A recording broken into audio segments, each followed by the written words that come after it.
여랑야랑 정치부 김민지 기자와 함께합니다. 첫 번째 주제 보여주시죠. 자, 대선 주자들이 누구의 응원을 받고 있습니까? 네, 빙판은 여보 힘내요. 바로 부인들입니다. 대선 주자들만큼 부인들도 바쁘게 지내고 있습니다. 마침 오늘 이 민주당 이낙연, 이재명 두 후보의 부인이 같은 지역에 갔다면서요? 네, 전북 익산을 간 건데요. 이낙연 후보 부인은 배식 봉사 활동을 했고 이재명 후보 부인은 지지자들과 만났습니다. 전라북도 딸이랑 오늘 전라북도 찾아왔어요. 안녕하세요. 하나, 둘, 셋. 감사합니다. 잠깐만요. 이렇게 해야 돼.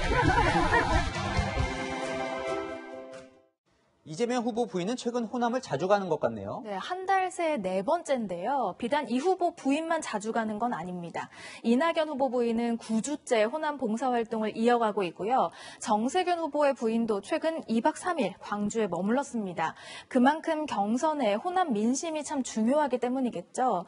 지난 대선 때는 김정숙 여사도 호남의 맏며느리를 자처하면서 광주에 머물렀었는데요. 당시 돌아선 호남 민심을 다잡는 데에 기여했다는 내부 평가가 있었습니다. 자, 야권의 경우에는 이 최재형 후보 부인이 열심인 것 같던데요. 네, 남편과 함께 부산에서 봉사활동을 하더니 남편 없이도 당 봉사활동 일정에 참석을 했었죠. 가족 식사 때 이 애국가를 4절까지 부른다는 게 여권의 공격을 받자 우리는 애국가를 부르는 게 부끄럽지 않다는 입장문도 냈습니다. 자, 반대로 윤석열 후보의 부인은 아직 공개 활동은 안 하고 있습니다. 네, 그래도 물밑에서는 바쁘다고 합니다. 윤 후보의 반려견 토리 있잖아요. 토리 SNS를 보면은 집안에서 윤 후보의 자연스러운 모습을 포착한 사진이 올라오는데요. 부인이 이 SNS 운영을 돕고 있다고 합니다. 쩍벌 논란이나 도리도리 등 후보의 약점을 셀프 디스하면서 분위기 반전을 시도하고 있습니다. 네, 다음 주제 보겠습니다. 자, 간판이 필요해. 원희룡, 유승민 두 사람이 누구에게 묻는 겁니까? 네, 최근 국민의힘에 입당한 윤석열, 최재형 두 후보입니다. 원희룡 후보는 당 행사에 참석을 안 할 거면 왜 입학을 했는지, 간판이 필요해서 대학을 가는 학생 같다 이렇게 비판했습니다. 두 사람이 최근 당 행사에 오지 않는 걸 비판한 거군요. 네, 맞습니다. 최재형 후보는 어제 지방 일정 때문에 불참해서 송구스럽다면서 앞으로 당 지도부와 협력하겠다고 해명했습니다.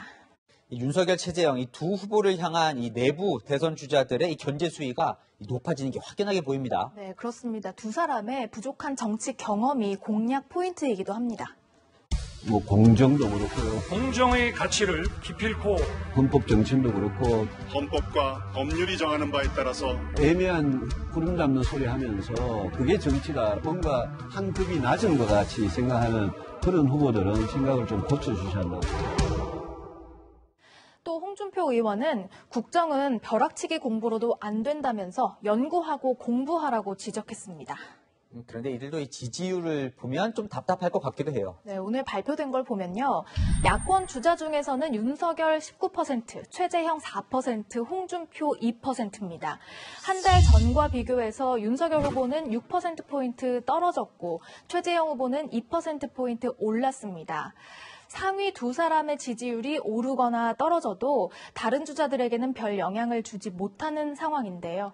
뒤쫓는 자들의 선두 공격이 통할지 궁금합니다.